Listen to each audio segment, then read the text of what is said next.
Good day, Ascending Tech! Good vibes sa inyong lahat. So, ito ang bago nating tutorial ngayon.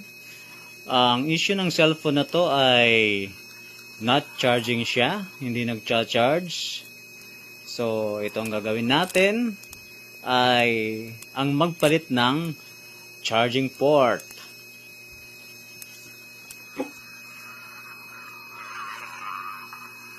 Ayan, tinanggal natin ang mga tornilyo. So, malilit po yan, kaya kailangan alis to ang mata nyo. Ayan, tinanggalan natin yung charging board. Kailangan gamitan ng mga screws. At ito ay ilalagay natin sa operation, tawag nito is dito tayo mag-oopera sa charging board. So, para matanggal ang charging board, gamitan natin ng hot air. Ayan. So, alalay ng tweezer. Yan ang hahawak ng natanggal na charging port. Ayan. Ayan, natanggal din. At hanap tayo ng ipapalit na charging port. Ayan. So, ang gagawin natin ay kailangan linisin muna yung dating mga tingga para hindi siya kumalat pag ilagay na ang bagong charging port. So, ito ang bagong charging port. Tanggalin lang natin. At ito, bago nating ilagay, mas maganda kung lagyan mo din muna natin ng tingga para kapit na kapit pag ilagay na doon sa charging board. Ayan. So, ginamitan natin ng malit na soldering iron na kasyang-kasya lang sa mga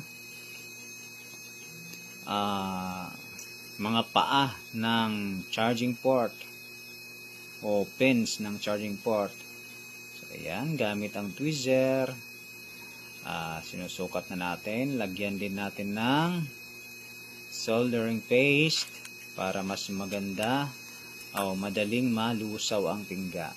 Ayan, gamit ulit tayo ng hot air sa paglagay ng charging port. Ayan.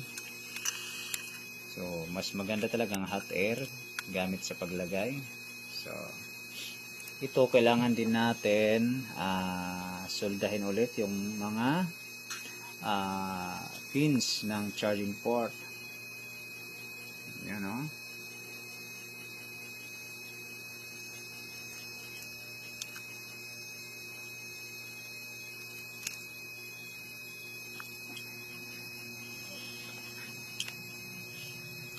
Ayan, so nininis natin.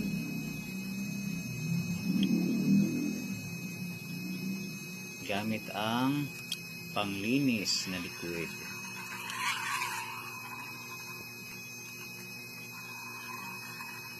Ayan, itratry na natin kung successful ba yung operation natin.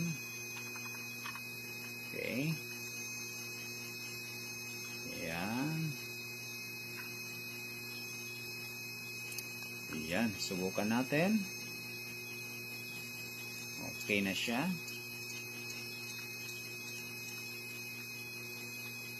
Lagyan natin ng tornilyo, mga dikit din natin yung dapat idikit para hindi aalog-alog.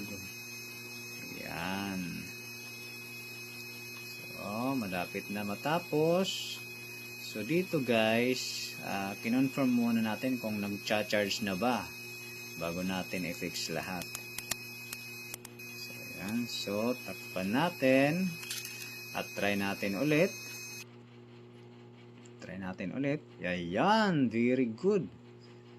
Dito lang yan sa Ascending Tech.